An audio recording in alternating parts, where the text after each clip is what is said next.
to see you, Judge. All right. Good night and welcome to Hannity. I'm Jeanine Pirro, and tonight for Sean. Breaking just moments ago, Robert Mueller has publicly released a key Flynn interview document, the official notes from Peter Strzok and an unnamed agent surrounding their January 2017 interrogation of Lieutenant General Flynn. We're going to break this down, this development coming up. But first, disgraced former FBI Director James Comey was back on Capitol Hill today, taking questions from lawmakers behind closed doors.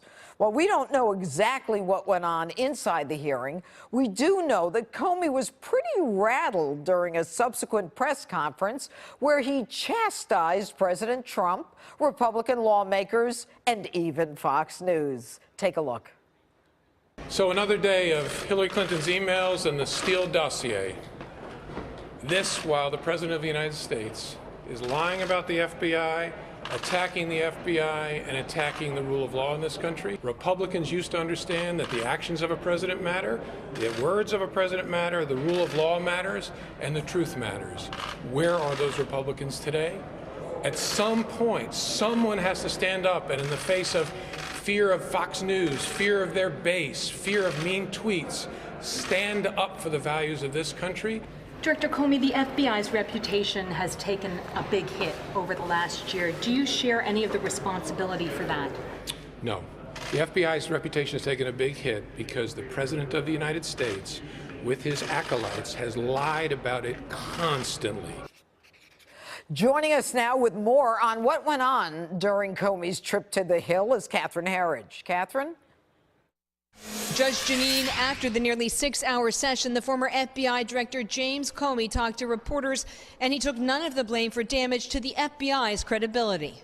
The FBI's reputation has taken a big hit because the President of the United States, with his acolytes, has lied about it constantly. But that damage has nothing to do with me. Comey stood by the FBI interview of former National Security Advisor Mike Flynn, though critics emphasized Flynn was discouraged from having a lawyer and was not warned that any false statements could be prosecuted.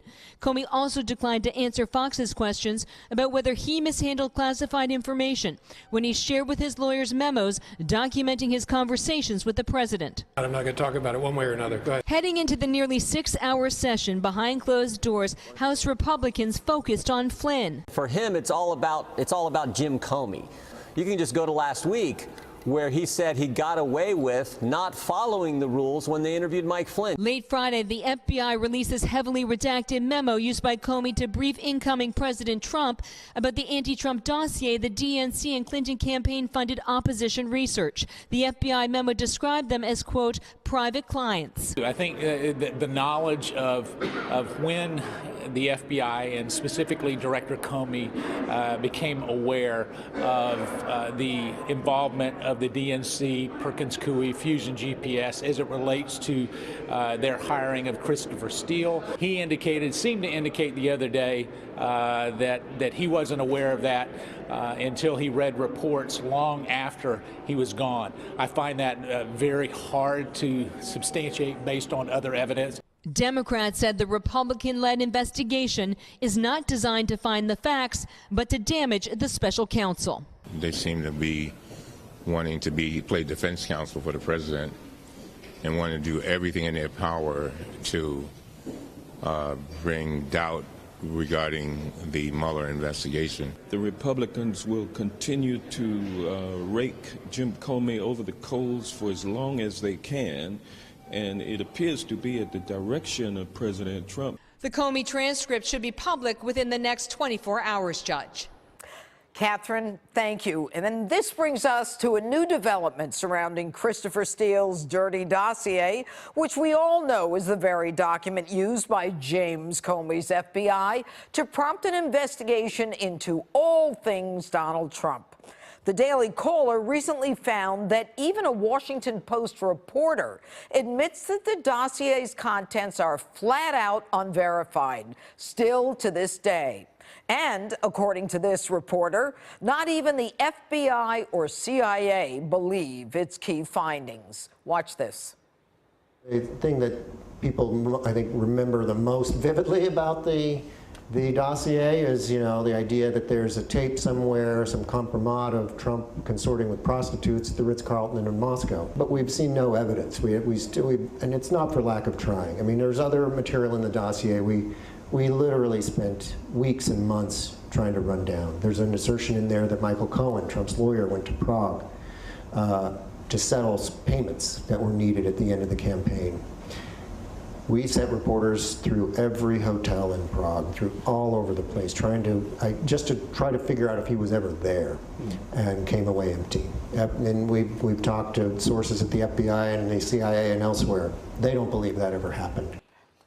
Joining us now with reaction is Washington Times columnist Monica Crowley and Conservative Review contributing editor Dan Bongino. Good evening. Monica, I'll start with you. You've got this Washington Post reporter who is, we all know the Washington Post is certainly a liberal newspaper. And the reporter is saying there's nothing that they are talking about with respect to Michael Cohen and Prague. And we didn't get into it, but the whole concept is that Michael Cohen went to Prague so that he could pay these Kremlin-related people for information to get into information on the tweets or on the the DNC information. Now, clearly, this has never been verified, and yet we continue to have this dossier be the basis of a FISA court warrant. And we continue to operate, or at least the left does, on this assumption that the dossier is the backbone of this investigation. And yet you have major reporters from major organizations like the Washington Post doing deep dives now for, nearly 2 years, and they cannot verify this. They cannot find any substantial facts to substantiate what was presented to the FISA court. It's not just the reporters from the Washington Post. We've had Bob Woodward writing books. We've had other reporters doing deep investigative work into this, and nobody can substantiate it. Set aside the reporters for a moment, Judge. What about what this reporter admitted, that the FBI and the CIA, two of our top intelligence and law enforcement agencies, cannot substantiate what's in the dossier? And still, people are operating under the assumption, including the special counsel, that there is something there to be investigated. Yes, and Dan, after 2 years, there's been absolutely no evidence connecting this administration, this president, or anyone with any Russia collusion. I call it delusion. Yeah. Judge, think about where we are right now. Everything Monica just said is absolutely accurate. Despite mounds of resources, international intelligence operations trying to verify it, the press, this dossier still appears to be one big hoax. But here's the problem. The investigation into Donald Trump, Judge, would not exist without the dossier. Don't take my word for it. I get it, the anti-Trump crowd, they see me, they know I'm a supporter of the president. Don't trust me. Take the number 2 at the FBI, former number 2, Andy McCabe's word for it, who actually said they would not have had a case without the dossier. Think about where we are. They spied on the Trump team based on a hoax document that the number 2 at the FBI himself said they wouldn't have had a case without. How does that not bother everybody listening right now? Well, and beyond me. The amazing part of it, Monica, is that you've got Jim Comey, and we just saw the reaction in that sound, where he is insulted. It's the president who's the liar, the president and his acolytes, when in truth it's Jim Comey and all the upper echelon of the FBI is gone. They're the acolytes. They're the ones who are pushing this false narrative. And one is being recommended for criminal prosecution by the DOJ, and that's being McCabe. You know, Mr. Comey is a master of projection. Judge, he is so good at accusing President Trump and the Republicans of exactly what he himself and his cohorts are guilty of: law-breaking, lying, corruption, being uninterested in the truth. He is deflecting from his own behavior and activities by accusing the president and his associates of doing the same thing. James Comey is a personification of the deep state. Totally ruthless, unaccountable, surrounded by acolytes and flunkies, and have assumed throughout this entire period of time to be untouchable, except they never expected President Trump to win. And now they're being ambushed by history. And that's why you're seeing them double down on the aggression in accusing the president and his team of what they themselves are guilty of. Well, it certainly is projection. And Dan, you know, is Jim Comey getting away with it? Is the fact that we all know, is a friend of Bob Mueller's? Will he get away with all of the things that he has done and his corrupt upper echelon of the FBI in terms of standing in front of the cameras right in front of us and trashing Fox News, the president, and everyone else, when it's he and people like Peter Strzok and McCabe who worked for him, who are the ones who are clearly the ones who tried to turn an election? Yes, listen, what happened today with his disgraceful trashing of Fox News was really an embarrassing episode for Jim Comey. He's disgraced himself. Sadly, he's taking the rest of the FBI down with him, and that's a shame, because there are a lot of good folks working over there. And I talked to a lot of them who are embarrassed by Jim Comey, too. But here, Judge, to answer your question, no, I don't think Comey's going to get away with it. And here's the reason why. Let's not forget, there is a very specific verified procedure called the Woods procedure to verify information before it goes before the FISA court. We know that dossier was not verified. Jim Comey at some point had to have signed off on that verification procedure for a document we now know was a hoax. There's a paper trail, Judge. Dan, I wish I were as confident as you. I don't hear any FISA court judge complaining. I don't hear any judge saying I want an investigation. I don't hear anyone saying they need to be held in contempt for bringing this before me. I don't even know who it was. We know that Contreras took the plea on Flynn, which I'm going to get to with Greg Jarrett and Sarah Carter in a minute, but he was taken off the case, and you know, there's all this dirty dealing going on and nobody's looking at it, and this guy's pontificating, Cardinal Comey, that it's the president who's wrong. Judge, listen, John Huber and Bob Barr are our last hopes on this one. You're right. Listen, I can't guarantee anything. I'm not a fortune teller. All I can say is there's a paper trail if they want to look, and Jim Comey's name is all over it. His name is all over it. Monica, last word. I have 10 seconds, but I don't have a lot of faith in this guy, Huber. I haven't heard a word. Well, keep in mind that even though the Democrats are taking control of the House and will shut down these investigations that the Republican House had going, we will be getting a new Attorney General in William Barr. And I do have faith that this new AG will go after Comey, McCabe, Strzok, and the whole dirty lot of them. Monica, Dan, thank you so much. You bet. All right. And joining us now with more on the Mueller team releasing Flynn's interview document is the author of The Russia Hoax, Fox News legal analyst Greg Jarrett, and Fox News contributor Sarah Carter. All right, guys, I'm excited to be doing this. Here we've got just released the new 302. We didn't even know if there was a 302 because on Wednesday, when Judge Sullivan ordered that it be turned in on Friday, we didn't get it on Friday, but we get it today. It's heavily redacted. And a 302, for the viewers, just so you know, is basically the interview of an individual that is turned into a report, a 302. It is supposed to be done contemporaneously with the report.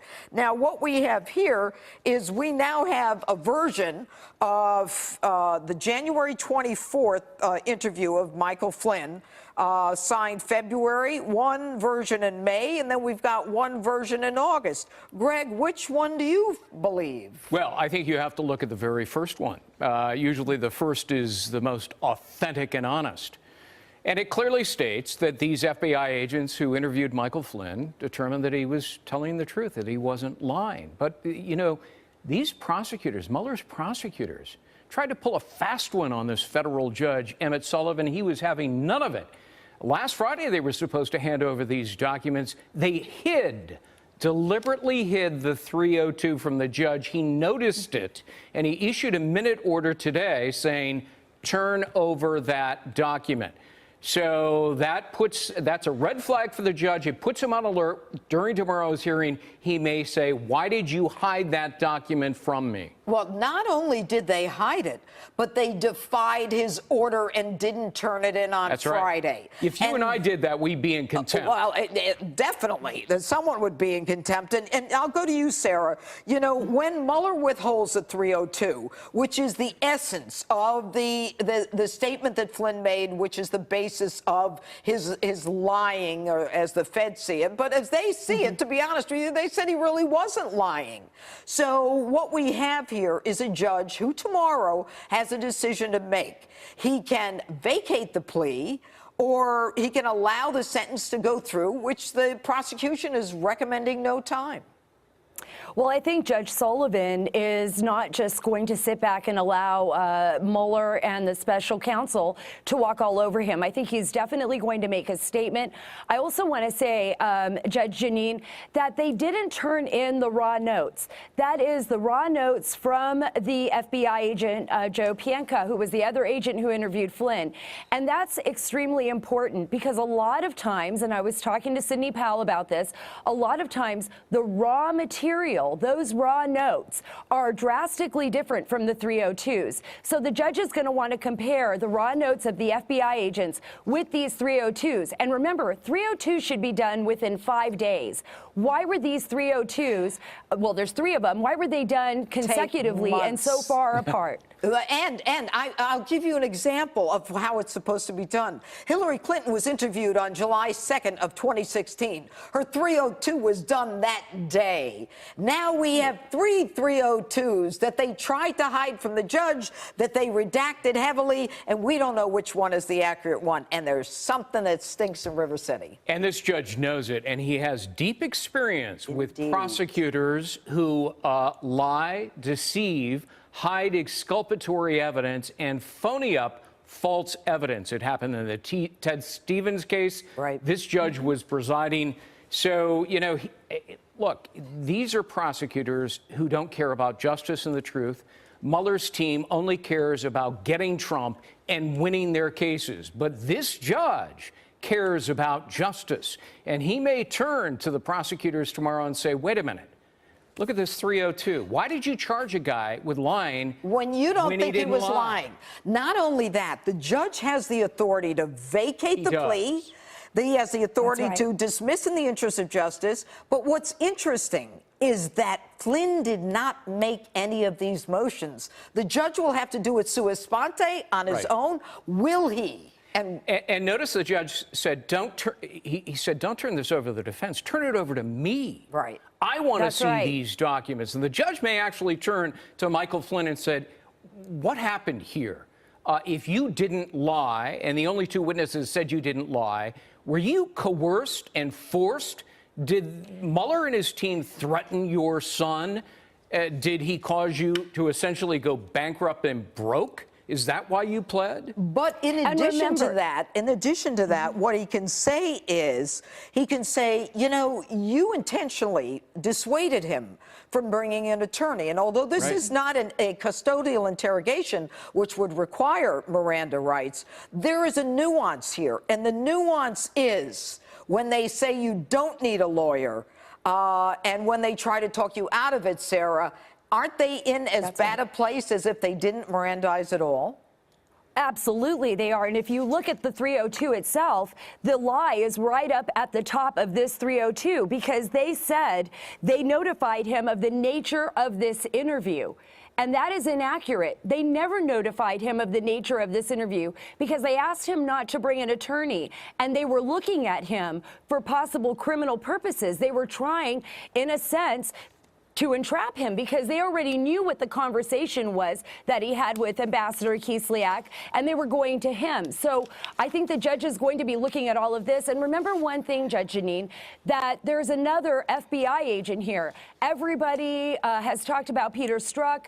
Everybody has seen what Michael Flynn has had to say, but nobody has spoken to the other FBI agent. Right. Okay. And Rod Rosenstein has refused to make him available, notwithstanding congressional congressional demands. What are they hiding? Oh, they're hiding everything. That's the one, and they're delaying. And you know, I must say that, Sarah, when you talk about the beginning of the 302, it says, after being advised of the identities of the interviewing agents and the nature of the interview, Flynn provided the following information. So you're saying they said to him, "We're looking at you to interrogate you regarding your statements," and you're saying that that didn't happen. You have information that that was not a fact. Is that correct? That's correct. That's correct. Do you want to tell us from where? Well, the sources that I've spoken to, and I've written about this even over 6 months ago, Judge Jeanine, when he met with those agents at the White House, he believed that he was having a conversation and providing information that was necessary, information that they would need, which is the reason why Andrew McCabe said, look, you don't even need to have an attorney there anyways. What would happen is I'd have to notify the DOJ. This is just a conversation. There was no way at that point in time, according to the sources that I've spoken with, that Lieutenant General Michael Flynn thought that he was being interrogated. In fact, throughout half of that interview, he thought that they were just having a normal conversation. Because McCabe got on the phone and lied to Flynn about the reason for the interview. Then he pushed him not to have, oh, you don't need to have a lawyer. We don't need to involve the lawyers in this. And they conspired. Comey, McCabe, and Strzok and Pientka apparently conspired not to tell Flynn they had a transcript of his very legal conversation with the Russian ambassador. But he already would know that, wouldn't he, Greg? He would know that. He's speaking to the ambassador. Did he know that, Sarah? Absolutely, he would have. He was the head of the Defense Intelligence Agency previously, and then he's the National Security Advisor. And so I think he was very well aware that phone conversations were actually being recorded, you know, of foreign adversaries. I don't think or even foreign state actors, but I don't think he would have thought at any point in time that he was actually being looked at as a suspect. Because according to sources, he never believed he did anything wrong. He never believed he lied. He never did anything, and he never conspired with Russia. In addition to that, the 302 says he was colloquial and friendly. That's right. Go ahead. I mean, it was such a setup. They lied to him over it. They had a plan. Let's hurt Trump. You heard Comey bragging about it. Oh, let's take advantage of the fact it's only 3.5 days in their administration. They don't have their lawyers and all their ducks in a row. I mean, that is unconscionable, but typical James Comey. We'll see what the judge does tomorrow. Coming up, the latest on the showdown at our southern border. A deal to fund the wall may be close. We're going to have a live report next. Stay with us.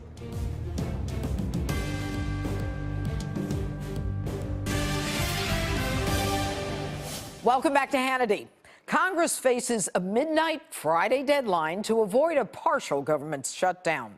Joining us now for the latest is Garrett Tenney. Garrett?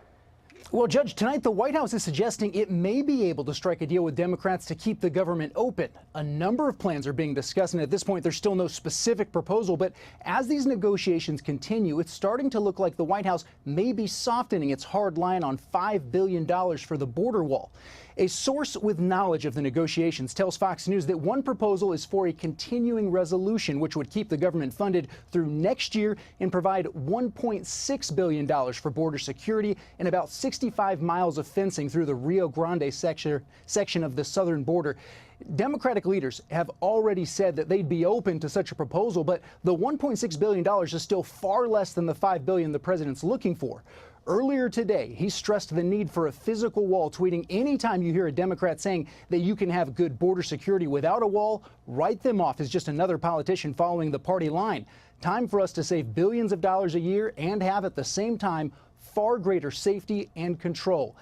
To get the president's wall, sources tell our own John Roberts the White House may seek a legal opinion to see if it can use money from the Department of Defense's budget to start building portions of the wall.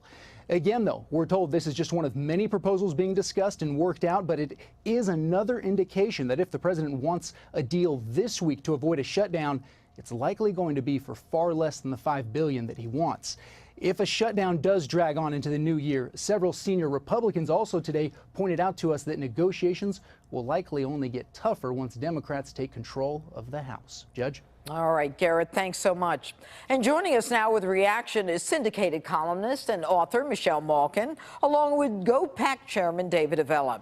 Good evening. Michelle, I'm going to start with you. You know, the president has made it clear that he has no problem taking responsibility for a partial shutdown so that he can get the border wall that he has promised. Now, it seems, just as we heard from Garrett Tenney and everything that's been happening, that he probably won't get more than the $1.6 billion. How does that happen with a Republican-controlled House and Senate? Well, for those of us who've watched feckless Republicans in the Beltway capitulate over and over again, this is no surprise. And on both sides of the aisle, what you're seeing with this border disorder and this continued foot dragging and kicking the can down the road, this is the dictionary definition, Judge, of border beltway politics as usual. This is the swamp way. And I got to tell you, my readers who followed my immigration reporting over the last 25 years of it are completely sick of it. And they do hope that President Trump is true to his word, because if they don't build the wall, you will fall. And that goes for people on both sides of the aisle. $1.6 billion, this is laughable. It is a measly, measly down payment on one of the most fundamental duties of this government, to protect the states against invasion. All right. And David, you know, I mean, you're in charge of GOPAC. You work with politicians across the country. Why are Republicans not in sync with the president on this? Well, some want more funding than what the president is asking for. What we have to keep in mind here, though, is by not funding border security now, we're going to be paying a bigger price in the future, as more money is going to have to go into fighting illegal drugs that come into this country, more of the weapons that criminals will bring into this country. I mean, we heard last week from the Department of Homeland Security how they stopped 3,700 known or suspected terrorists at the border in 2017. They stopped 17,000 criminals at the border. They stopped over 1,000 gang members. So we can pay the price now, or we can pay the price down the line in this. Now, here is the good news. Let's say they don't get something done. If the New Deal that the president has been able to put together with Mexico does have the economic activity that we think it will, that projections suggest it will, then there'll be new revenue coming in that will give the president actually a stronger hand to say, look, we now have the money coming in that now we should be funding border security. And the last point I'd want to make is how far Nancy Pelosi has come, that during Barack Obama's administration, she wanted to pass bills and then find out what was in them. And now all of a sudden she has to know everything that's in a bill before she'll pass it. And Michelle, what about the idea of using the Department of Defense budget? Yeah, I'm in the camp of by any means necessary, and it is certainly true that you know, according to the constitutional mandate in Article 4, Section 4, this is a national security crisis. I mean, we had these migrant invasions, and we've talked about this, Judge, that are coordinated globally. This is sabotage of our sovereignty by, I think, menaces inside and outside of our country. And if this doesn't constitute a presidential prerogative for using our defense budget on the border, I don't know what does. And let's talk about more Democrat hypocrisy, because every Senate Democrat in 2013 voted for $46 billion of border security, including reinforced steel barriers. And Senate Democrats at the time in 2006, including Hillary Clinton, Joe Biden, Chuck Schumer, who now claims that we don't need physical barriers in order to ensure border security,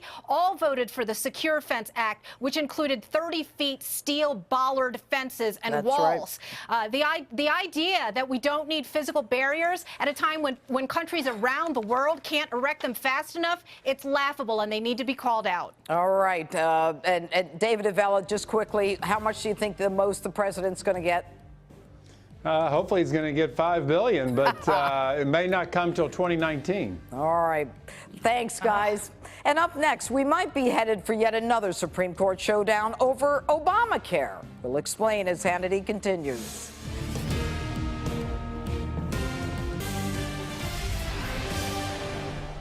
Welcome back to Hannity. Late last week, a federal judge in Texas ruled Obamacare is unconstitutional. Now the case is likely to head to the Supreme Court. And many are wondering what Chief Justice Roberts and newly appointed Justice Kavanaugh will do. Today, President Trump offered to work with Democrats on a great replacement if Obamacare is scrapped. The Democrats are already freaking out. Here's what Senator Chuck Schumer said yesterday. It's an awful ruling. It goes, of course, it undoes pre-existing conditions. It jeopardizes the tens of millions who are getting good health care in the exchange, but it goes way beyond that. It would knock out funding for treatment of opioids. It would raise drug prices and close the donut hole so seniors would pay more for drug prices. It would eliminate a lot of maternal care, all kinds of women's health. It's an awful, awful ruling. We're going to fight this tooth and nail. Meanwhile, Democrats are vocal about what they've really wanted all along, Medicare for all.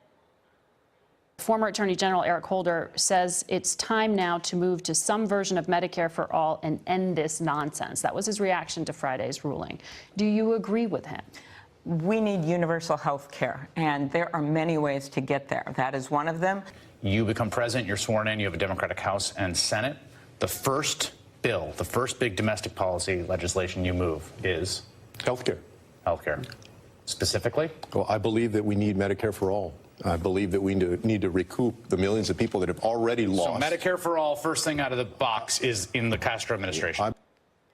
Joining us now with reaction, Florida Congressman and House Judiciary Committee member Matt Gaetz, attorney and lawyer, differently CEO Brian Rotella, and RNC national spokeswoman Kayleigh McEnany. You know, Congressman Matt Gaetz, I'm going to ask you this first. Democrats seem to be excited about the opportunity of fighting for Medicare for all. You'd think they'd be depressed about Obamacare possibly being unconstitutional, but they're pivoting and they're right on to the next one. Is that ever possible?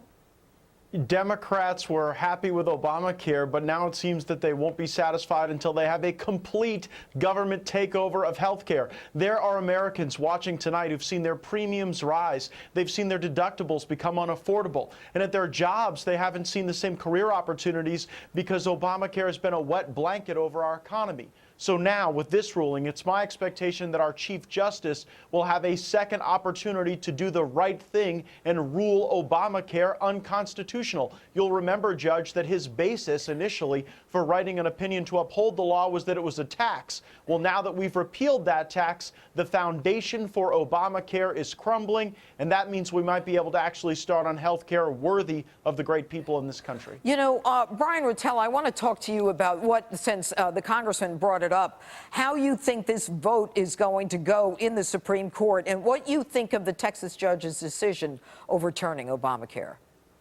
Yeah, Judge Jeanine, what I would say is there's another Rocky movie about this. This is a flat-out knockout. I think Sylvester Stallone, at his age, could come out the way Judge O'Connor, the judge in Texas, wrote this 54-page opinion and could get a 9-0, that's what I'm predicting, next June, which is when I think this is going to go to the Supreme Court, verdict decision upholding what happened in the Texas District Court. And the reason is this, and the congressman alluded to it, Judge O'Connor and the Texas court judge, he laid out line and verse why this baby gets thrown out with the bathwater, and that is the individual mandate. For the audience, that's what was at issue here, is what they were saying. The folks that were challenging this is when you take the tax bill that the president passed with Congress in 2017, that tax bill set the individual mandate to zero. By setting that individual mandate to zero, there is no tax.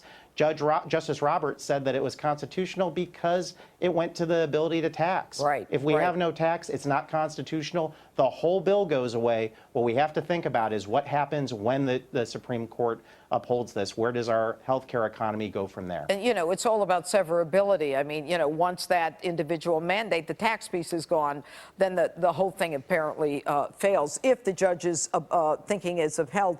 Kaylee, I want to talk to you about what we just heard Chuck Schumer talking about. And that was that, you know, the sky is falling. There'll be no money for opioid addiction and fighting that. There'll be no money for women giving birth to children and babies. I mean, it's Chicken Little, run for the hills. How are the Republicans going to gainsay or rebut that kind of message? By telling the truth, those are scare tactics. Obamacare is staying in place until it is appealed up to likely the Supreme Court through the Fifth Circuit. So Obamacare staying in place, the onus is on Democrats to come to the table. We've put forward very fair-minded plans. Graham Cassidy was fantastic. If Democrats wanted to have a liberal Medicare for all, aka socialized medicine system, they could have done it. However, it would be at the state level. Meanwhile, the red states would have free market solutions and thriving healthcare. It was a fair-minded plan, but Democrats are not interested in solutions or affordable health care. That's why we have Obamacare, where the average premium has doubled. The only one who has taken an interest in solving the health care problem is President Trump, who put in place short-term health care plans, market-based solutions that have actually made this the only year we have not seen premiums rise since Obamacare was put in place. That is thanks to President Trump and the little he can do from the executive side. All right, and Matt Gaetz, finally, you know, the Democrats have refused to work with the president on just about everything. I suspect, and tell me if I'm wrong, that all they're going to do is have this mantra of Medicare for all, and they're not going to work to change anything in the run-up to the 2020. They've already voted against tort reform. They've voted against buying insurance across state lines, and they voted against block grants that would unlock the innovation at the state level that Kaylee was just talking about. So I don't know what they're for, but they seem to be against the things that would lower prices for Americans. Thank you. All right, up next, part 2 of Sean's interview with Ambassador Nikki Haley. Stay with us. Welcome to Hannity. Here now is part 2 of Sean's interview with outgoing U.S. Ambassador to the United Nations, Nikki Haley. Take a look. Let me go to Russia here for a second. You know, my good friend Devin Nunes, he actually is very smart, and he wrote in 2014 that the Russians were going to try to impact our elections and create chaos. I don't think anybody disagrees that they have. I believe all of that is true. But I also know that, you know, for decades, we have also been hacked many times within our government. And I am beyond frustrated that we allow that to happen to us. We have the intelligence to stop that. We haven't done it. But my question is about Putin. Of course, he's a hostile actor, a hostile regime. But how do we manage? He's got ICBMs pointed at us. We haven't pointed at him. How do we manage that, knowing what they try to do to us? I think exactly in the way that the president is communicating with Putin, that needs to continue to go forward. But it's very much like the Saudi Arabia situation. We want a relationship with Russia. It's in our interest to try and have communication and relationship with Russia. They've made that very hard through the poisoning of the Skripals in the UK, through the fact that we had to go and expel the Russian diplomats. There's been all of these different things that we've had to do, and from meddling in the elections. But we have to communicate what we will deal with and what we won't. And once we do that, we develop that relationship. And so there are times we have to be very hard on Russia. But someone asked me the question, is Russia a friend or a foe? My answer was, it depends on the day. And our goal is to hopefully have them be a friend more days than they're a foe. But it's not going to be because we're being soft on them. It's going to be because they want the relationship back, and they are starting to act better in that way. Obviously, they're a big challenge. Obviously, a nuclear-armed Iran is something the world could not tolerate. It's too dangerous. But my greater long-term fear would be China, and their military buildup has been massive. There's no doubt about it. But on the other hand, I mean, even this past week, we see that China is moving to make trade concessions with the president on automobiles, on soybeans, things that are important to our farmers, our manufacturers. But what's interesting is the relationship that the president has, because every time he's supposed to have a 45-minute meeting, it goes on for 4 or 5 hours. There seems to have been a rapport that has been established, and they even seem to have been helpful as it relates to North Korea. But long term, I don't know what to make of them. I think that we have to always be cautious of China. But I think what has happened has been so much better is the president and President Xi, they're actually friends. They get along. And for that reason, it hasn't been as hostile as it could be. But at the same time, the president's not going to back down and let China have an advantage. And I appreciate the strength that he's shown. I appreciate how he's continuing to push hard.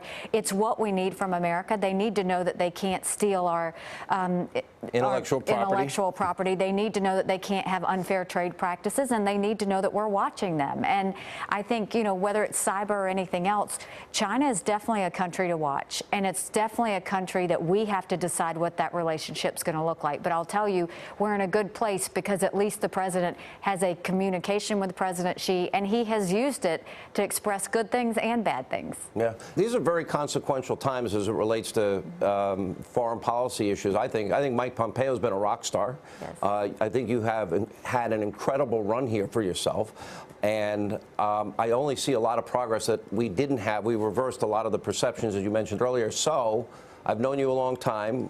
What's next for Ambassador Haley? I think I'm going to take a few days to sleep in, which I'm excited about. I'm going to certainly a few days to sleep in. That's it? That's all you want?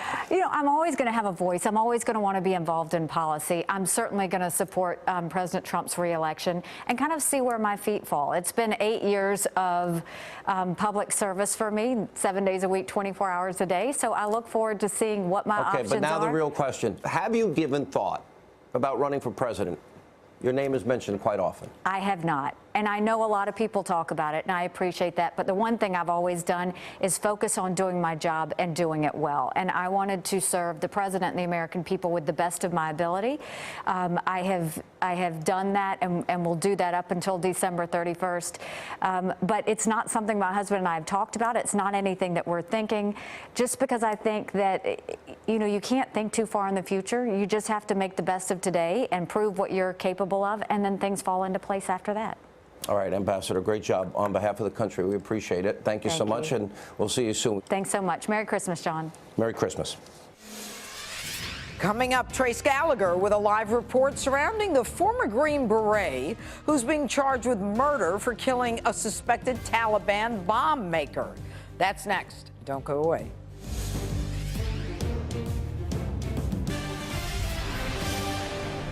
Welcome back to Hannity. This weekend, President Trump announced he would be reviewing the case of Major Matt Goldstein. Major Goldstein is charged with murdering a suspected Taliban bomb maker. Trace Gallagher joins us live from the West Coast newsroom with the latest. Trace? Good evening, Judge. President Trump says he will review the case of Major Matt Goldstein, though it is very unclear if the president is considering a pardon. Being commander-in-chief means that any involvement could be considered unlawful command influence and could result in the case being thrown out. Major Matthew Goldstein was once awarded the Silver Star for Valor for his actions in Afghanistan and was under consideration for the Distinguished Service Cross. Then in 2014, when Goldstein was interviewing with the CIA and taking a polygraph, he acknowledged killing an alleged Taliban bomb maker who was suspected of killing 2 Marines. The bomb maker had been detained, but under strict rules of engagement, the Army was forced to release him. Instead of letting him go, Major Goldstein tracked him down and killed him, fearing the bomb maker would later target Afghans who were helping U.S. troops. After Goldstein's admission, the military launched an investigation, but closed it without filing charges. Then he said this in 2016 on Special Report. Watch. Did you kill the Taliban bomb maker? Yes. You willingly offered up these details at the CIA, right? That's correct. And that's where it all started. Pretty much.